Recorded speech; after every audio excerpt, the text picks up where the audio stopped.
శ్రీమద్ రామాయణము బాలకాండ 38వ సర్గ. గాదిసుతుడైన విశ్వామిత్రుడు కుమారస్వామి జనన వృత్తాంతంతో కూడిన గంగాగాథను శ్రీరామునకు వివరించిన తరువాత ఇంకా ఆయనతో ఈ విధంగా చెప్పసాగెను. పూర్వము సగరుడు అను మహారాజు అయోధ్యను పరిపాలించుచుండెను. అతడు మహావీరుడు, ధర్మాత్ముడు. ఆయనకు సంతానము లేకుండుటచే పిల్లల కొరకై తపన పడుచుండెను. ఓ రామా, విదర్భరాజు యొక్క కుమార్తె అయిన కేసిని అను ఆమె ఆ సగరుని పెద్ద భార్య. ఆమె ధర్మనిష్ట కలది, సత్యవాదిని. సుమతి అను ఆమె సగరుని రెండవ భార్య. ఆమె అరిష్టనేమి అను పేరు గల కశ్యపుని కూతురు, గరుత్మంతుని సోదరి, నిరుపమాన సౌందర్యవతి. ఆ సగర మహారాజు తన ఇద్దరి భార్యలతో కూడి హిమవత్ పర్వతము చేరి అచటి భృగు ప్రశ్రవణ గిరియందు తపము ఆచరించి అచ్చట ఒక 100 సంవత్సరముల పాటు భృగు మహర్షిని ఆరాధించుచు తపమునర్చెను. ఆ తపస్సునకు మెచ్చి సత్యవంతులలో శ్రేష్ఠుడగు ఆ ముని ఆయనకు ఒక వరమును ప్రసాదించెను. పుణ్యాత్ముడవైన ఓ మహారాజా, నీకు పెక్కుమంది పుత్రులు కలుగుదురు. లోకమున నీ కీర్తి ఇనుమడించును. నాయన, నీకు ఒక భార్యయందు వంశమునకు వన్నె తెచ్చునట్టు ఒక పుత్రుడు ఉదయించును. మరి ఒక భార్యయందు 60,000 మంది పుత్రులు జన్మింతురు. ఆ రాజపుత్రికలు అనగా కేసిని, సుమతి అనువారు ఆ మహాముని వచనములకు మిగుల సంతసించిన వారై అంజలి ఘటించి ఆయనను ప్రసన్నునిగా చేసుకొని ఈ విధంగా పలికిరి. ఓ మహాత్మా, మా ఇద్దరిలో ఒక్క కుమారుడు కలుగునది ఎవరికి? పెక్కుమంది పుత్రులను కనునది ఎవరు? మేము వినగోరుచున్నాము. మీ మాట జరిగి తీరును. ఆ ఇద్దరి వినతిని ఆలకించి పరమ ధార్మికుడైన భృగు మహర్షి, పుత్రప్రాప్తి విషయమున మీ కోరికను ప్రకటింపుము. వంశోద్ధారకుడైన కొడుకు మీలో ఎవరికి కావాలను? కీర్తి ప్రతిష్టలు కలిగిన మహాబలశాలురు, మహోత్సాహులు అయిన పెక్కుమంది పుత్రులు ఎవరు కోరుకుందురు అని మధురంగా అడిగాను. ఓ రఘురామ, భృగు మహర్షి యొక్క మాటలను విని సగర మహారాజు సమక్షమున పెద్ద భార్య అయిన కేసిని, వంశకర్త అయిన ఒక కుమారుని కోరెను. సగరుని రెండవ భార్యయు గరుత్మంతుని సోదరియు అయిన సుమతి మహోత్సాహులను, కీర్తి ప్రతిష్టలు కలవారును అయిన 60,000 మంది పుత్రులను కోరుకునెను. ఓ రఘునందన, అనంతరము సగర మహారాజు తన భార్యలతో కూడి భృగు మహర్షికి ప్రదక్షిణ నమస్కారములను ఆచరించి అయోధ్యాపురమునకు చేరెను. కొంతకాలమునకు సగరుని పెద్ద భార్యయగు కేసిని ఒక కుమారుని కనెను. ఆ సగరపుత్రుడు అసమంజుడు అను పేరుతో ప్రసిద్ధికెక్కెను. ఓ నరోత్తమ, రామ, రెండవ భార్య అయిన సుమతి గుండ్రని సొరకాయ వంటి గర్భపిండమును ప్రసవించెను. ఆ పిండము నుండి 60,000 మంది పుత్రులు వెలువడిరి. ఆ కుమారులను దాదులు నేతితో నిండిన కుండలయందు పెంచిరి. కొంతకాలమునకు వారందరిలో యవ్వనము అంకురించెను. క్రమముగా సగరుని యొక్క 60,000 మంది సుతులును రూపయవ్వన సంపన్నులైరి. ఓ నరోత్తమ, రామ, సగరుని జ్యేష్ఠకుమారుడైన అసమంజుడు నిత్యము నగరములోని బాలురను సరియూ నదికి తీసుకుని వెళ్ళి వారిని నదీ జలములలోకి త్రోసెడివాడు. వారు మునకలు వేయుచుండుట చూచి నవ్వుతూ ఆనందించేవాడు. ఇట్లు అసమంజుడు పెక్కు చిలిపి పాపపు పనులు చేయుచుండెను. సజ్జనులను బాధించుచుండెను. పౌరులకు హాని కలిగించుచుండెను. అందువలన సగరుడు ఆ కుమారుణ్ణి నగరం నుండి వెడలగొట్టెను. అసమంజుని కుమారుడైన అంశుమంతుడు గొప్ప పరాక్రమశాలి. అతడు ప్రజలందరికీ ప్రీతిపాత్రుడు. అందరితో ప్రియముగా మాట్లాడుచుండుడివాడు. ఓ నరశ్రేష్ఠ, కొంతకాలము పిమ్మట సగర మహారాజునకు యజ్ఞము చేయవలయును అను సంకల్పము కలిగెను. ఓ రామ, వేదజ్ఞుడైన సగరుడు అట్లు నిర్ణయించుకుని గురువులతో ఋత్విజులతో కూడి యజ్ఞకార్యమును ఆరంభించెను. వాల్మీకి విరచిత శ్రీమద్ రామాయణము బాలకాండ 38వ సర్గ సంపూర్ణము. ఓం తత్సత్, ఓం తత్సత్, ఓం తత్సత్. శ్రీమద్ రామాయణము బాలకాండ 39వ సర్గ. విశ్వామిత్రుడు తెలిపిన యజ్ఞ ప్రారంభ విషయమును విని రఘురాముడు మిక్కిలి సంతోషించెను. పిమ్మట అగ్నివలే తేజస్వి అయిన ఆ మునితో ఈ విధంగా అడిగెను. ఓ మహాత్మా, మా వంశమున ప్రముఖుడైన సగర మహారాజు యజ్ఞమును చేసిన విధమును వినగోరుచున్నాను. దయతో విపులముగా వివరించండి, మీకు పుణ్యముండును. అంతటా విశ్వామిత్రుడు చిరునవ్వు చిందించుచు, ఓ రామ, మహాత్ముడైన సగరుని యజ్ఞవృత్తాంతమును వివరించదను వినుము అని పలికెను. హిమవంతుడను పర్వతరాజు శంకరునకు మామ, హిమవత్ పర్వతమునకు వింధ్యాపర్వతముకు మధ్య ఎత్తైన గిరులు ఏవీ లేకుండుటచే ఆ రెండును పరస్పరము చూచుకొనున్నట్లు ఉండెను. ఆ రెండు పర్వతముల మధ్య గల ప్రదేశమునందు ఈ యజ్ఞము జరిగెను. ఓ పురుషోత్తమ, ఆర్యావర్తముగా ప్రసిద్ధికెక్కిన ఈ ప్రదేశము యజ్ఞకర్మలకు అనువైనది. నాయన రామ, మహారథుడైన అంశుమంతుడు శక్తిమంతములైన ధనుర్బాణములు ధరించి సగరుని ఆజ్ఞానుసారము ఆయన యజ్ఞాశ్వమును అనుసరించెను. ఇంద్రుడు మాయామయ శరీరము దాల్చి ఉక్తియము అను పర్వదినమునందు యజ్ఞమును ఆచరించుచున్న ఆ సగరుని యొక్క యజ్ఞాశ్వమును అపహరించెను. ఓ రాఘవ, ఆ యజ్ఞాశ్వము అట్లు దొంగిలింపబడగా మహాత్ములైన ఋత్విజులు అందరూ సగరునితో ఈ విధంగా పలికిరి. కకుత్స వంశమునకు చెందిన ఓ సగర, ఈ పర్వదినమున యజ్ఞాశ్వమును ఎవరో ఇప్పుడే తీసుకొని పోయారు. ఆ హయమును అపహరించిన వానిని చంపి దానిని తీసుకొని రమ్ము. యజ్ఞమునకు భంగము కలిగినచో మన అందరికీ అరిష్టము ప్రాప్తించును కనుక ఓ రాజా, యజ్ఞము నిర్విఘ్నముగా కొనసాగునట్లు చూడుము. సగర మహారాజు ఆ సభలోని ఋత్విజుల మాటలను విన్నపిమ్మట తన 60,000 మంది పుత్రులతో ఈ విధంగా పలికెను. ఉత్తములైన ఓ కుమారులారా, రాక్షసుల యొక్క గమనమును నేను పసిగట్టలేదు. ఈ మహాక్రతువు మంత్రవేత్తలైన మహానుభావులచే నిర్వహింపబడుచున్నది. కావున మీరు వెళ్ళి దానిని అన్వేషింపుడు. మీకు శుభమగుగాక. సముద్ర పర్యంతము వ్యాపించి ఉన్న ఈ సమస్త భూమండలమును వెదుకుము. నాయనలారా, మీలో ఒక్కొక్కరు యోజన విస్తార భూమిని పంచుకొని అన్వేషించండి. ఒకవేళ ఈ భూమండలమున ఆ యజ్ఞాశ్వము యొక్క జాడ తెలియకపోతే భూమిని తవ్వి అయినా అది కనబడినంత వరకు వెతుకుము. యజ్ఞాశ్వమును అపహరించిన వానిని కూడా అన్వేషించి పట్టుకొనుము. ఇది నా ఆజ్ఞ. నేను యజ్ఞ దీక్షలో ఉన్నాను కనుక నేనును యజ్ఞ నిర్వహణలో నాకు సహాయకులుగానున్న ఋత్విజులును పౌత్రుడైన అంశుమంతుడును ఈ యజ్ఞవాటిక యందే ఉండవలసి ఉన్నది. అశ్వమునికై వెళ్ళుడు. మీ ప్రయత్నము ఫలించుగాక. ఓ రామ, తండ్రి ఇట్లు పలుకగా మహాబలశాలురైన ఆ రాజకుమారులు మిక్కిలి సంతసించి తండ్రిగారి ఆదేశమును అనుసరించి భూమండలమును గాలించుటకు బయలుదేరిరి. మహాబలవంతులైన ఆ రాజకుమారులు భూమండలం అంతయు గాలించినను గుర్రపు జాడ తెలియలేదు. అంతటా ఓ పురుష శ్రేష్ఠ, వారిలో ఒక్కొక్కరు ఒక యోజన విస్తారము గల భూతలమును పంచుకొని వజ్రతుల్యమైన తమ గోళ్లతో భూమిని తవ్వివేసిరి. ఓ రఘురామ, సోలములతోడను భీకరములైన నాగళ్లతోడను భూమిని బద్దలు గావించుచుండగా అందులో నుండి ఒక మహానాదము వెలువడెను. ఓ రామ, వారు ఆ విధంగా తవ్వుచుండగా పాతాళమున గల సర్పములు, అసురులు, రాక్షసులు తదితర ప్రాణులు భరింపరానంతగా గగ్గోలు పెట్టసాగెను. ఓ రఘునందన, వీరులైన సగరపుత్రులు 60,000 యోజనములు విస్తీర్ణము గల భూమండలమును మిక్కిలి లోతుగా పాతాళము వరకు తవ్విరి.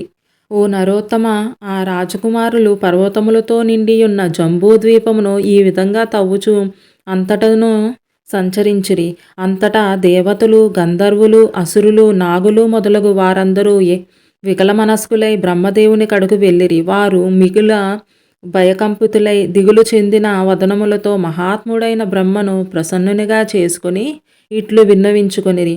ఓ పితామహ, సగరుని కుమారులు ఈ భూమండలము అంతయు తవ్వుచున్నారు.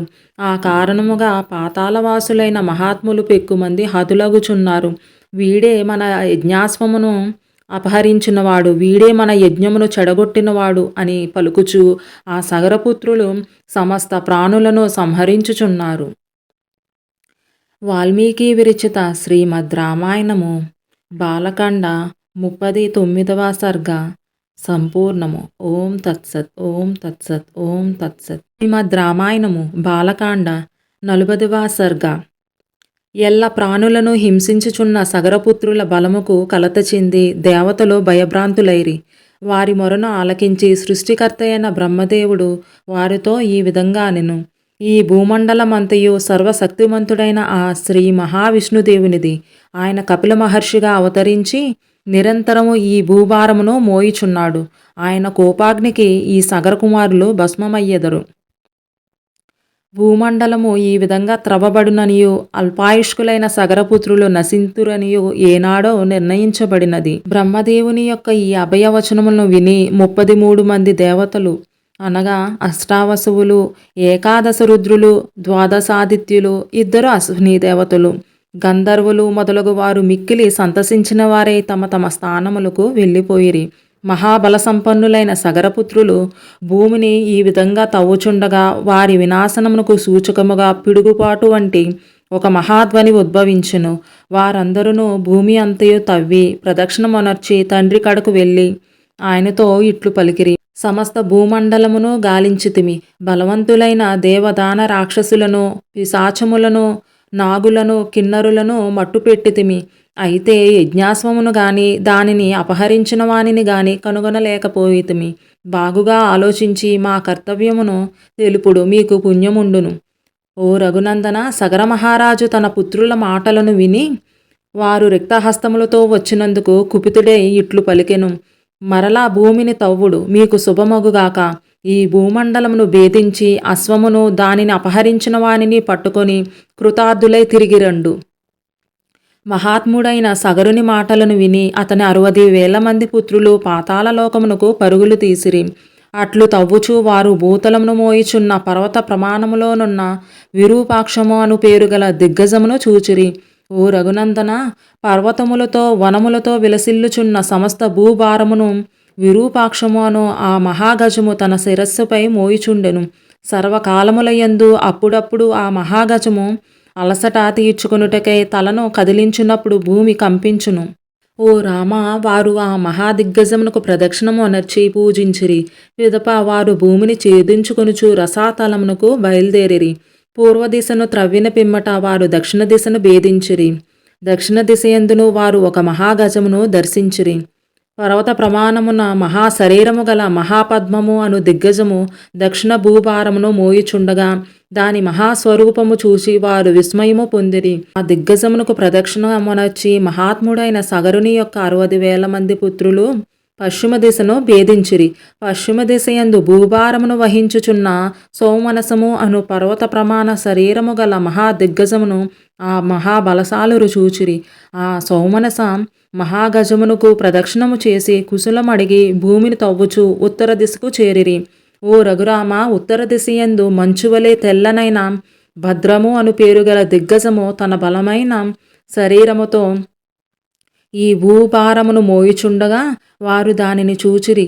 ఆ 60,000 మంది రాజకుమారులు దానిని స్పృశించి ప్రదక్షిణం ఆచరించి భూమిని త్రవ్విరి. పిమ్మట ఆ సగరకుమారులు ప్రసిద్ధమైన ఈశాన్య దిశకు పయనించి రోషావేశములతో భూమిని తవ్విరి. మిక్కిలి వేగగమనులు, మహాబలశాలురు, మహాకాయులు అయిన రాకుమారులు సనాతనుడును మహావిష్ణువు యొక్క అవతారము అయిన కపిల మహర్షిని గాంచిరి.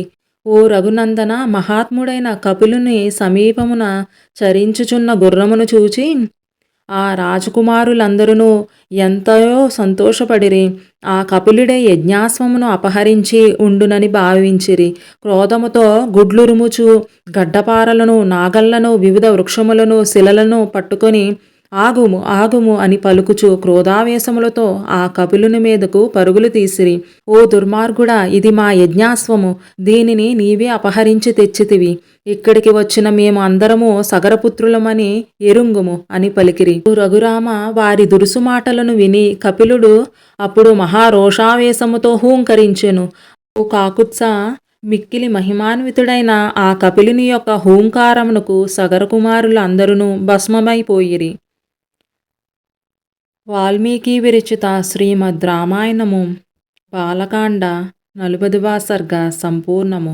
ఓం తత్సత్, ఓం తత్సత్, ఓం తత్సత్. శ్రీమద్ రామాయణము బాలకాండ 41వ సర్గ. ఓ రఘురామ, సగర మహారాజు తన పుత్రులు ఎంత కాలమునకు మరలి రాకుండుటచే దిగులుపడి తేజస్వి అయి వెలుగొందుచున్న పౌత్రుడగు అంశుమంతునితో ఈ విధంగా నేను: నాయనా, నీవు సూర్యుడవు, సమస్త విద్యలను నేర్చినవాడవు, బలపరాక్రములలో నీ పినతండ్రులతో సమానుడవు. యజ్ఞాశ్వమునికై వెళ్ళిన నీ పినతండ్రులు ఏమయ్యారో తెలియదు. వారిని, అశ్వమును, దానిని అపహరించిన వానిని వెదుకుము.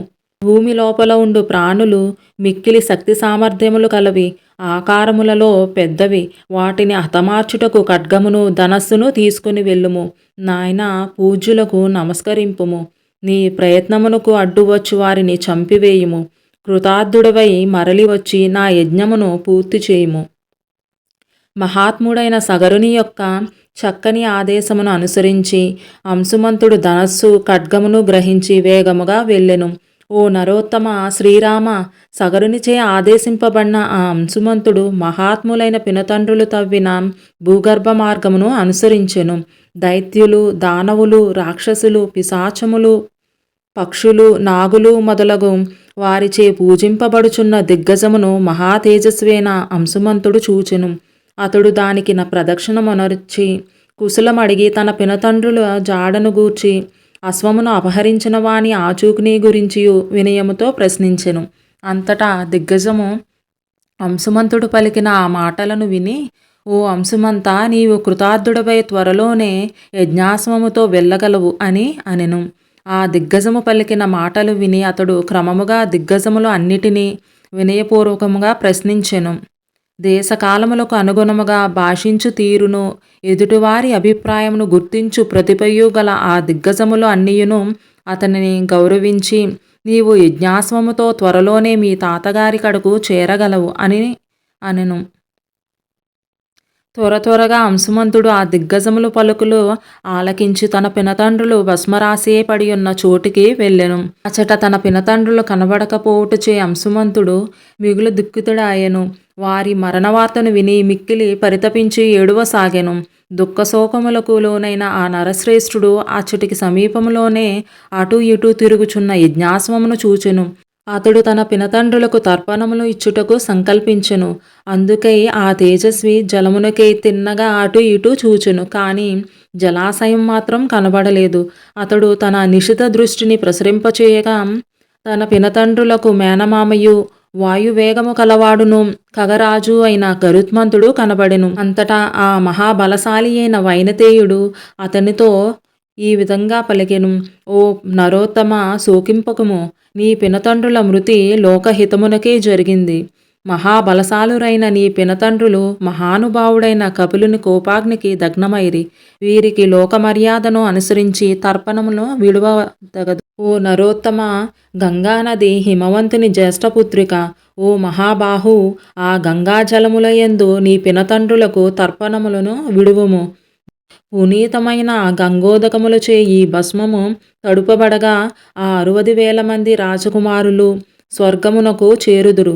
వీరుడువైన ఓ మహానుభావ నరోత్తమ, ఆ అశ్వమును తీసుకుని పొమ్ము. మీ తాతగారి యజ్ఞమును పూర్తి చేయుము. మహాయశస్వి, మిక్కిలి పరాక్రమవంతుడైన ఆ అంశుమంతుడు గరుత్మంతుని మాటలను పాటించి వెంటనే యజ్ఞాశ్వమును తీసుకుని యజ్ఞభూమికి వెళ్ళెను. ఓ రఘునందన, అతడు యజ్ఞ దీక్షలోనున్న సగర మహారాజు కడకేగి వైనతేయుని మాటలను యథాతథముగా చెప్పెను. సగర మహారాజు అంశుమంతుడు తెలిపిన భయంకరమైన పుత్ర మరణ వార్తను విని దుఃఖించెను. పిమ్మట అతడు యథావిధిగా కల్పోక్త ప్రకారముగా యజ్ఞమును నిర్వర్తించెను. ఉత్తమ గుణములు గల ఆ మహారాజు యజ్ఞమును ముగించుకొని తన నగరమునకు చేరెను.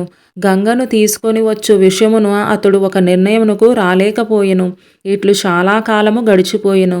ఎట్టి నిర్ణయమును చేయకుండగానే సగర మహారాజు 30,000 సంవత్సరములు రాజ్యమును పాలించి దివంగతుడాయెను. వాల్మీకి విరచిత శ్రీమద్ రామాయణము బాలకాండ 41వ సర్గ సంపూర్ణము. ఓం తత్సత్. ఓం తత్సత్. ఓం తత్సత్. శ్రీమద్ రామాయణము బాలకాండ 42వ సర్గ. ఓ రామ, సగరుడు స్వర్గస్థుడు కాగా మంత్రులందరూ న్యాయసమ్మతముగా ధర్మబుద్ధి గల అంశుమంతుడే రాజు కావలను అని కోరుకునిరి. ఓ రఘునందన, అంతటా మిక్కిలి ఉత్తముడైన అంశుమంతుడు రాజు అయ్యెను. అతని కుమారుడు దిలీపుడు. అతడు మిక్కిలి సుప్రసిద్ధుడు. అంశుమంతుడు తన కుమారుడైన దిలీపునకు రాజ్యభారమును అప్పగించి పవిత్రమైన హిమపర్వత శిఖరభాగమున తీవ్రమైన తపస్సును ఆచరించెను. ఖ్యాతికెక్కినవాడు తపోధనుడు అయిన అంశుమంతుడు 32,000 సంవత్సరముల కాలము తపము ఆచరించి స్వర్గమును చేరెను. మిగుల తేజస్వి అయిన దిలీపుడు తన తాతల యొక్క అకాల మరణ వార్తను విని ఖిన్నుడాయెను. వారికి సద్గతులు కలుగుటకే తన తండ్రి తీవ్ర తపము అనర్చి లక్ష్యము సిద్ధింపకముందే అతడు స్వర్గస్థుడైనందుకు మిక్కిలి చింతాక్రాంతుడై కర్తవ్యమును నిర్ణయించుకొనలేకపోయెను. దివి నుండి భువికి గంగావతారమును సాధించుట ఎట్లు, గంగోదకములతో పితామహులకు తర్పణములను సమర్పించుట ఎట్లు, ఇక వారిని తరింపచేయుట ఎట్లు అని అతడు తీవ్రముగా ఆలోచింపసాగెను. నిత్యము ధర్మకార్యనిరతుడే సుప్రసిద్ధుడైన దిలీపుడు తాతలను తరింపచేయు ఆలోచనలలోనే మునిగి ఉండెను. కొంతకాలమునకు ఆయనకు భగీరథుడు అను కుమారుడు కలిగెను. అతడు పరమ ధార్మికుడుగా వాసిగాంచెను. మిక్కిలి బలపరాక్రమ సంపన్నుడైన దిలీప మహారాజు పెక్కు యజ్ఞములను చేసెను. అతడు 30,000 సంవత్సరములు రాజ్య పరిపాలన చేసెను. ఓ రామ, అతడు తన 60,000 మంది ముత్తాతలను ఉద్ధరించుటకు తగు నిర్ణయమును తీసుకొనలేకపోయెను. ఆ నరేంద్రుడు తన కుమారుడైన భగీరథునకు రాజ్యభారమును అప్పగించి మనోవ్యాధితో కాలధర్మమును పొందెను. అతడు తన పుణ్యఫలముచే స్వర్గమునకు చేరెను. ఓ రఘురామ, ధార్మికుడును రాజర్షియు మిక్కిలి పరాక్రమశాలియు అయిన భగీరథునకు సంతానము లేకుండెను. అతడు పుత్రుల కొరకే తహతహలాడుచుండెను. కానీ అతని కోరిక నెరవేరలేదు. ఓ రఘునందన, అంతటా భగీరథుడు గంగను దివి నుండి భువికి అవతరింపచేయు సంకల్పముతో తన రాజ్యభారమును మంత్రులకు అప్పగించి తపమునూర్చుటకై హిమవత్ పర్వత ప్రాంతమున గల గోకర్ణ క్షేత్రముకు వెళ్ళెను. అతడు ఆ క్షేత్రమున మాసమునకు ఒక్కసారి మాత్రమే ఆహారమును తీసుకుని జితేంద్రుడై ఊర్ధ్వబాహువై పంచాగ్నుల మధ్య దీర్ఘకాలము తపోనిమగ్నుడయ్యను. మహాబాహువైన ఓ రామ, మహాత్ముడైన ఆ భగీరథ మహారాజు అట్లు తన తీవ్రమైన తపస్సును కొనసాగించుచుండగా వేల కొలది సంవత్సరములు గడిచిపోయెను. సృష్టికర్త అయిన బ్రహ్మదేవుడు ఆయన తపస్సునకు మిక్కిలి సంప్రీతుడాయెను. పిమ్మట పితామహుడు దేవతలతో కూడి తపస్వియు మహాత్ముడు అయిన భగీరథుని ఎదుట నిలిచి ఈ విధంగా అనెను. మహానుభావ, ఓ భగీరథ మహారాజా, తీవ్రమైన నీ తపస్సునకు మెచ్చుతిని. ఓ సువ్రత, వరమును కోరుకునుము.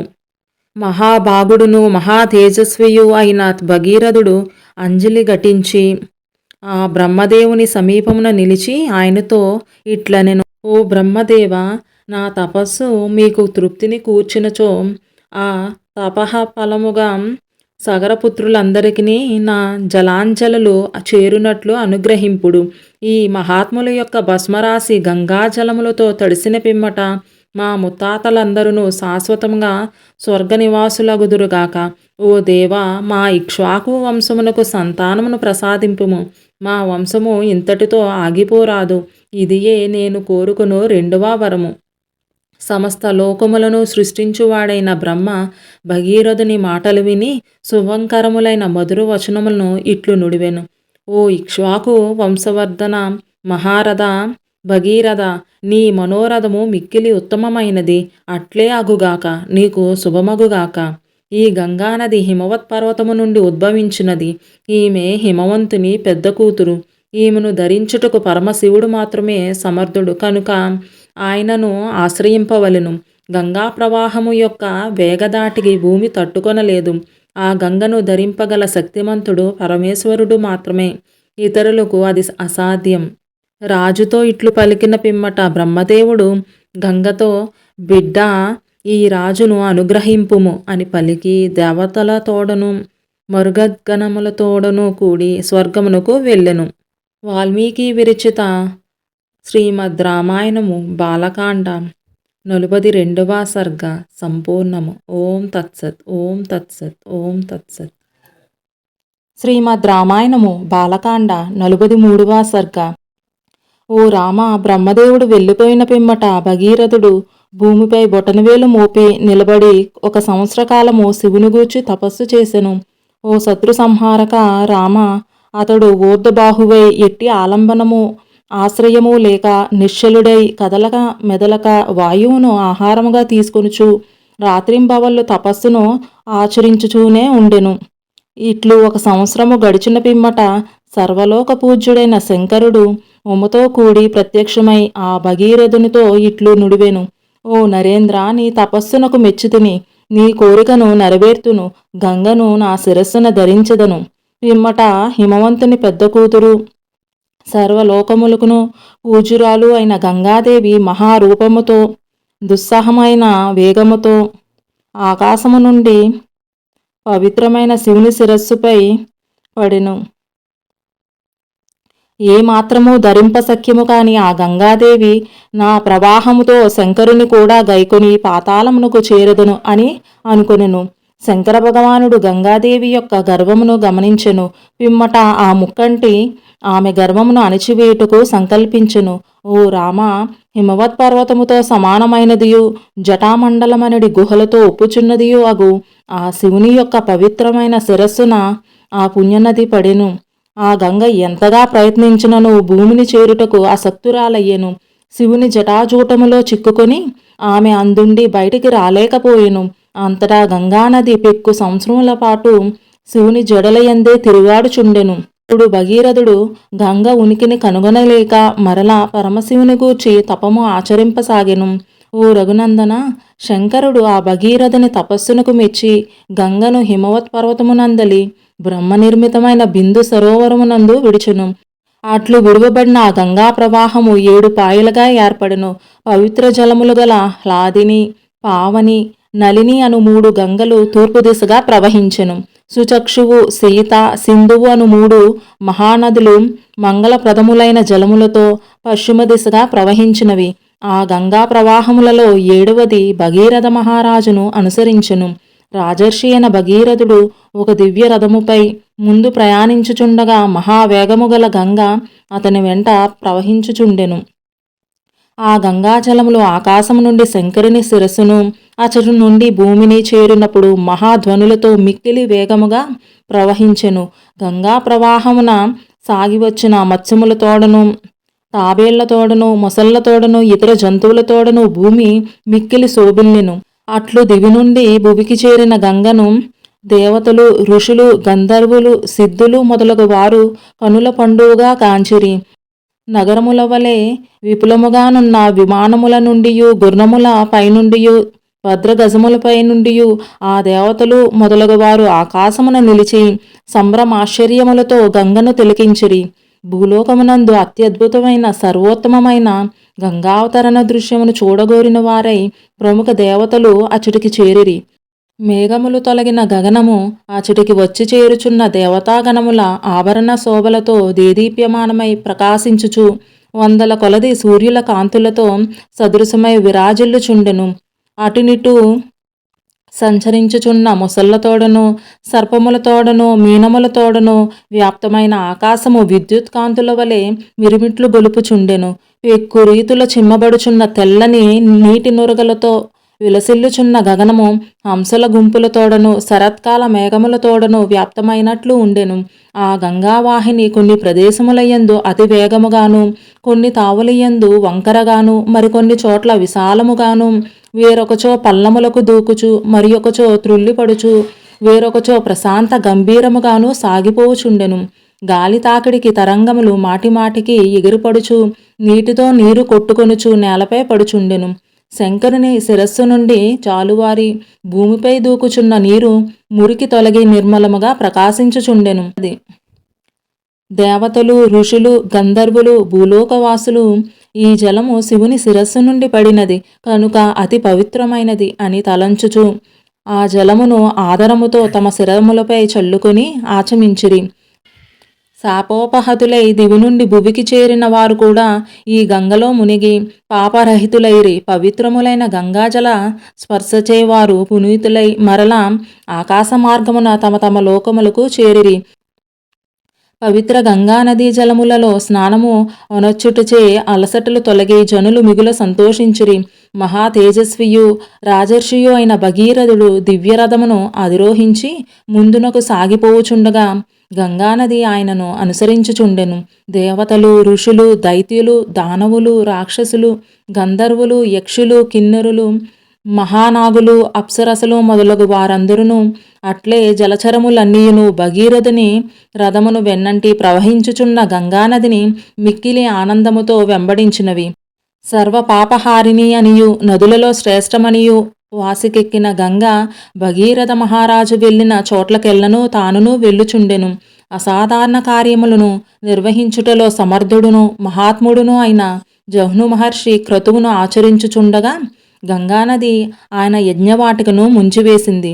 ఓ రాఘవ, జహ్ను మహర్షి గంగ యొక్క అహంకారపూరిత చర్యకు మిక్కిలి క్రుద్ధుడాయను. పిమ్మట ఆ ముని గంగాజలములన్నిటినీ అత్యద్భుతంగా పానము అనగా తాగివేసెను.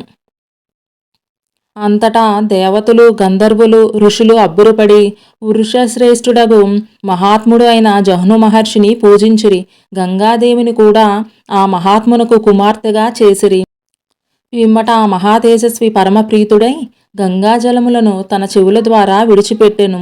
అందువలన జహ్నుసుత అయిన గంగ అప్పటి నుండి జాహ్నవిగా ప్రసిద్ధికెక్కెను. గంగ మరల భగీరథుని రథమును అనుసరించుచు ప్రవహించెను. ఆ నదీమ తల్లి సముద్రమును కూడా చేరెను. అంతేకాక ఆ భగీరథుని కార్యసిద్ధికై రసాతలము అనగా పాతాళమును కూడా ప్రవేశించెను. రాజర్షి అయిన భగీరథుడు పట్టుదలతో గంగను కొని వచ్చి భస్మరాశిగా మారియున్న తన ముత్తాతలను చూచి మిక్కిలి దైన్యమునకు లోనయ్యెను. ఓ రఘురామ, అప్పుడు ఆ భస్మరాశిని పవిత్రమైన గంగాజలములు ముంచివేసెను. అంతటా సగరపుత్రులు పాపరహితులై స్వర్గమును పొందిరి. వాల్మీకి విరచిత శ్రీమద్ రామాయణము బాలకాండ 43వ సర్గ సంపూర్ణము. ఓం తత్సత్. ఓం తత్సత్. ఓం తత్సత్. శ్రీమద్ రామాయణము బాలకాండ 44వ సర్గ. ఆ విధముగా గంగ తనను అనుసరించుచుండగా భగీరథ మహారాజు పాతాళమున తన ముత్తాతలు భస్మరాశిగా పడి ఉన్న ప్రదేశమునకు చేరెను. ఓ రామ, గంగాజలములు ఆ భస్మరాశిని ముంచెత్తినంతనే సృష్టికర్త అయిన బ్రహ్మ ప్రత్యక్షమై ఆ మహారాజుతో ఇట్లనెను. ఓ నరేంద్ర, మహాత్ముడైన సగరుని 60,000 మంది కుమారులను ప్రేతత్వము నుండి విముక్తులైరి. వెంటనే వారు దేవతల వలె స్వర్గమును చేరిరి. ఓ రాజా, ఈ లోకమున సాగర జలములు ఉన్నంత వరకును సగరుని పుత్రులు దేవతల వలె స్వర్గమున ఉందురు. ఈ గంగ నీకు పెద్ద కూతురు అగును. నీ సాహస కార్య ఫలితముగా నీ పేరుతో గంగ భాగీరథి అనియు స్వర్గ మర్త్య పాతాళ లోకములందు ప్రవహించుట వలన త్రిపదగా అనియు వాసిగాంచును. ఓ మానవేంద్ర, నీ తాత ముత్తాతలందరికీ పితృదేవతలందరికీ తర్పణములను విడిచి నీ ప్రతిజ్ఞను పవిత్ర గంగాజలములతో తర్పణములను సమర్పించి సగరపుత్రులను తరింపచేయుదును అను ప్రతిజ్ఞను నిలబెట్టుకునుము. ఓ భగీరథ మహారాజా, మీ వంశజులలో నీకు పూర్వుడును మహాయశస్వియు ధార్మికులలో ప్రముఖుడును అయిన సగర చక్రవర్తికిని ఈ కోరిక నెరవేరలేదు. నాయన, అట్లే ఈ లోకమున నిరుపమాన పరాక్రమశాలి అయిన అంశుమంతుడు నేను గంగను ప్రార్థించి తీసుకుని వచ్చదను అని చేసిన ప్రతిజ్ఞయు నెరవేరలేదు. ఓ పుణ్యాత్మ, మహానుభావ, రాజర్షియు సద్గుణ సంపన్నుడును మహర్షుల వలనే దివ్య తేజస్వియు తపస్సునందు నాతో సమానుడును క్షత్రియ ధర్మమునందు నిష్టగలవాడును మిక్కిలి పరాక్రమశాలియును అయిన నీ తండ్రియగు దిలీపుడును గంగను తీసుకొని వచ్చుటకై ఎంతయో యత్నించెను. ఆయనను కృతకృత్యుడు కాలేకపోయెను. ఆ ఆలోచననే విరమించుకొనెను. ఓ నరేంద్ర, ఆ ప్రతిజ్ఞ నీ వలన నెరవేరినది. ఆ ఘనకార్యమును సాధించి నీవు ఈ లోకమున తిరుగులేని యశస్సును సంపాదించితివి. ఓ అరిసూదన, ఈ గంగావతరణ మహత్కార్య కారణముగా నీవు గొప్ప ధర్మమును ఆచరించి సాటిలేని ప్రతిష్టను పొందితివి. ఓ రాజశిరోమణి, ఈ పరమ పవిత్ర గంగాజలములలో స్నానమాచరింపుము. పునీతుడవై పుణ్యఫలములను పొందుము. నీ పితృదేవతలందరికీ తర్పణాది క్రియలను ఆచరింపుము. రాజా, నీకు శుభమగుగాక. నా సత్యలోకమునకు నేను వెళ్ళుదును. ఇంక నీవును వెళ్ళవచ్చును. సర్వలోకములకును సృష్టికర్తయు మహాయశస్వియు అయిన బ్రహ్మదేవుడు ఇట్లు పలికి యథాప్రకారము దివ్యలోకమునకు వెళ్ళెను. గొప్ప కీర్తి ప్రతిష్టలు గలవాడును రాజర్షియు అయిన భగీరథుడును యథాక్రమముగా శాస్త్రోక్తముగా సగరవంశ రాజులందరికీ జలాంజలులు సమర్పించును. అట్లు పితృదేవతల రుణమును తీర్చుకుని శుచి అయి అతడు తన నగరమునకు విచ్చేసెను. ఓ రాఘవ, అనంతరం భగీరథుడు సర్వ సంపదలతో తులతూగుచూ తన రాజ్యమును పరిపాలించెను. ఓ రాఘవ, ఆ మహారాజు పరిపాలనలో ప్రజలందరూ ఏ మాత్రమును శోక సంతాపములను ఎరుగక కొల్లలుగా ఆరోగ్య భాగ్యములతో సంతుష్ట అంతరంగులై వర్ధిల్లిరి. ఓ రామచంద్ర, ఈ పవిత్ర గంగావతరణ వృత్తాంతమును విపులముగా వివరించితిని. నీకు శుభ పరంపర ప్రాప్తించుగాక. సంధ్యాకాలము మించుచున్నది. బ్రాహ్మణులు, క్షత్రియులు మొదలగు వారందరికీ ఈ పవిత్ర గాథను వివరించినచో వారి జీవితములను ధన్యములగును. వారికి యశస్సు ప్రాప్తించును, ఆయువు పెరుగును, పుత్రులు కలుగుదురు, కడకు స్వర్గప్రాప్తియు చేకూరును. వారి ఎడ దేవతలు ప్రసన్నులగుదురు. శుభకరమైన ఈ గంగావతరణ గాథను ఏకాగ్రతతో విన్నవారికి కోరికలన్నయూ తీరును. వారి పాపములన్నయూ నశించును, ఆయువు వృద్ధి చెందును, కీర్తి ప్రతిష్టలు ఇనుమడించును. వాల్మీకి విరచిత శ్రీమద్ రామాయణము బాలకాండ 44వ సర్గ సంపూర్ణము. ఓం తత్సత్. ఓం తత్సత్. ఓం తత్సత్.